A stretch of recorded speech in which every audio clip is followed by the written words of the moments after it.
Hi friends, welcome back to my channel. கதையோடு பயணிக்கலாம். இன்னைக்கு என்ன ஸ்டோரின்னு பார்ப்போமா? மௌனத்தின் ரகசியம்.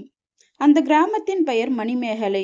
மலை சரிவுகளுக்கிடையே அமைந்திருந்த அந்த சிறிய கிராமம் பச்சை பசேல் என விரிந்து கிடந்த நெல் வயல்களும் ஓடிக்கொண்டே இருக்கும் சிற்றாற்றாலும் அழகுபடுத்தியிருந்தது. ஆனால் அந்த கிராமத்தின் உண்மையான அழகு அங்கு வாழ்ந்த மக்களில் இருந்தது. ஒருவருக்கொருவர் பிணைந்து சிரித்து கஷ்டங்களை பகிர்ந்து ஒரு பெரிய குடும்பம் போல் வாழ்ந்தார்கள். அந்த குடும்பத்தின் இதயம் போல் இருந்தவர் தாயம்மா. வயது 75. முதுகு வளைந்திருந்தாலும் மனதில் ஒரு சிறிய குழந்தை போல் உற்சாகம் நிறைந்திருந்தாள். அவள் முகத்தில் உள்ள சுருக்கங்கள் ஒவ்வொன்றும் ஒரு கதையை சொல்லும். கைகளில் இருந்த வளையல்கள், காலில் இருந்த சலங்கைகள் அவள் நடக்கும் பொழுதெல்லாம் இனிமையான ஒலியை எழுப்பும். கிராமத்தின் ஒவ்வொரு குழந்தைக்கும் அவள்தானே தாத்தா, அம்மா, சித்தப்பா அனைவரும். ஒரு நாள் கிராமத்தின் ஒரு புதிய விஷயம் நடந்தது. பெரிய மரத்தில் கீழ் இருந்த கூடாரத்தில் ஒரு புதிய குடும்பம் வாழ வந்தது. அந்த குடும்பத்தில் இருந்த சிறுவன் ராஜா மற்ற குழந்தைகளிடமிருந்து மிகவும் வித்தியாசமாக இருந்தான். எப்பொழுதும் மௌனமாகவும் தனியாகவும் இருப்பான். யாரும் பேச வந்தால் பதில் சொல்லாமல் தலை குனிந்து நின்று விடுவான். கிராமத்து குழந்தைகள் முதலில் அவனை கேலி செய்தார்கள். ஊமை ராஜா, பேசாத ஆள் என்று அழைத்தார்கள். ஆனால் தாயம்மாவுக்கு மட்டும் ராஜாவின் மீது ஒரு கவனம். மற்ற குழந்தைகள் விளையாடும் பொழுது தூரத்தில் நின்று பார்ப்பான். அந்த பார்வையில் ஒரு ஏக்கம், ஒரு தனிமை தெரிந்தது. ஒரு நாள் மாலை எல்லோரும் வீட்டுக்கு திரும்பிய பிறகு தாயம்மா ராஜாவை அணுகினாள். அவன் மரத்தின் கீழ் உட்கார்ந்து தரையில் குச்சியால் ஏதோ வரைந்து கொண்டிருந்தான். என்னடா வரைகிற என்று மெல்ல கேட்டாள் தாயம்மா. ராஜா திடுக்கிட்டு எழுந்தான். பதில் சொல்லாமல் தன் வரைந்த வரைபடத்தை மெதுவாக மூடினான். தாயம்மா சிரித்து கொண்டே, நான் ஒன்றும் பேயில்லையடா, இப்படி இரு என்று சொல்லி தன் பக்கத்தில் இருந்த ஒரு பழைய புத்தகத்தை எடுத்தாள். அது ஒரு வரைபட புத்தகம். அதில் வண்ணமயமான படங்கள் நிறைந்திருந்தன. இதை பார், நான் சிறு குழந்தையாக இருந்த பொழுது வரைந்த படங்கள் என்றாள் தாயம்மா. ராஜாவின் கண்கள் பிரகாசித்தன. மெதுவாக புத்தகத்தை தன் பக்கம் இழுத்தான். பக்கங்களை புரட்டினான். அந்த படங்கள் அவனை மயக்கியது. அன்று முதல் தாயம்மாவுக்கும் ராஜாவுக்கும் இடையே ஒரு நட்பு உருவானது. தாயம்மா அவனிடம் பல கதைகளை சொல்வாள். ராஜா மெதுவாக பேச ஆரம்பித்தான். அவனுக்கு பேசுவதில் சிரமம் இருந்தது. வார்த்தைகள் தடுமாறும். ஆனால் தாயம்மா பொறுமையாக கேட்பாள். ராஜா ஒரு நாள் தன் ரகசியத்தை தாயம்மாவிடம் சொன்னான். அவனுக்கு வார்த்தைகளை சரியாக உச்சரிக்க முடியாது.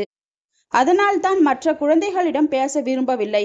பள்ளியில் கூட ஆசிரியர்கள் கேள்விகளை கேட்டால் பதில் தெரிந்திருந்தாலும் பேச மாட்டான். எல்லோரும் அவனை முட்டாள் என்று நினைத்தார்கள். தாயம்மா சொன்னால் ஒருவரின் குரலில் தான் வார்த்தைகள் வரும், ஆனால் சிலரின் இதயத்தில் தான் வார்த்தைகள் பிறக்கும். நீ ஒரு ஓவியன். உன் வரைபடங்கள் மூலம் நீ எவ்வளவு அழகாக சொல்கிறாய். அது உனக்கு கிடைத்த வரம். ராஜா முதன்முறையாக தைரியமாக சிரித்தான். அடுத்த வாரம் கிராமத்தில் ஒரு நிகழ்ச்சி ஏற்பாடு செய்யப்பட்டிருந்தது. பள்ளியின் வருடாந்திர நாள்.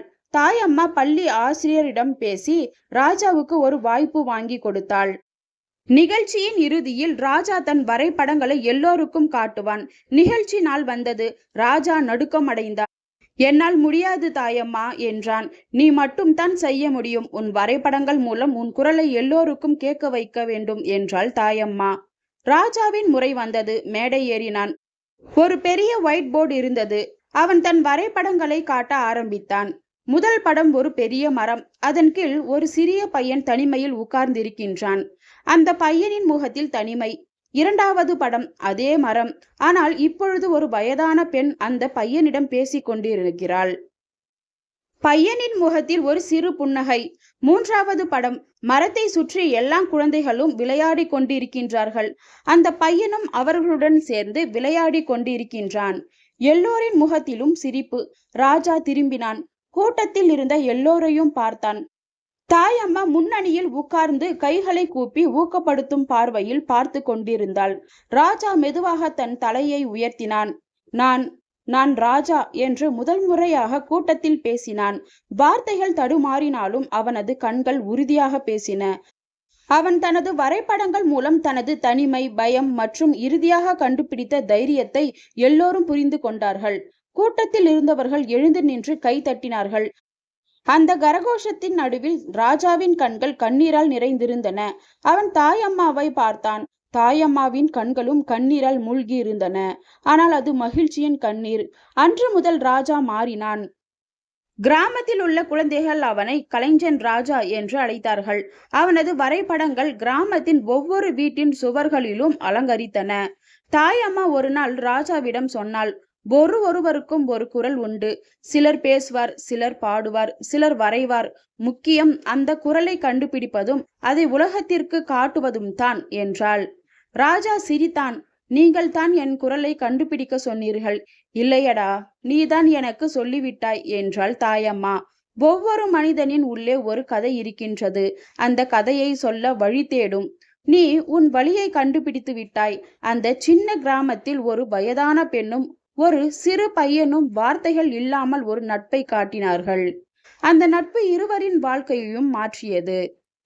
ராஜா தன் குரலை கண்டுபிடித்தான். தாயம்மா தன் வயதான வயதில் ஒரு புதிய கதையின் காரணமாகிவிட்டாள். அந்த கிராமம் மேகலை இன்னும் அதே அமைதியாக இருக்கின்றது. ஆனால் இப்பொழுது அந்த கிராமத்தின் சுவர்களில் ஒரு சிறுவனின் வரைபடங்கள் அவனது இதய குரலை சொல்லிக்கொண்டே இருக்கின்றது. ஒவ்வொரு வரியும் ஒவ்வொரு நிறமும் தான் இங்கே இருக்கிறேன் என்று சத்தமிடுவது போல் இருந்தது. இதே போல சூப்பரான ஸ்டோரிஸ் கேட்கணுமா? அப்போ என்னோட சேனலை சப்ஸ்கிரைப் பண்ணிக்கோங்க. அடுத்த ஸ்டோரியில சந்திக்கலாம். பாய்.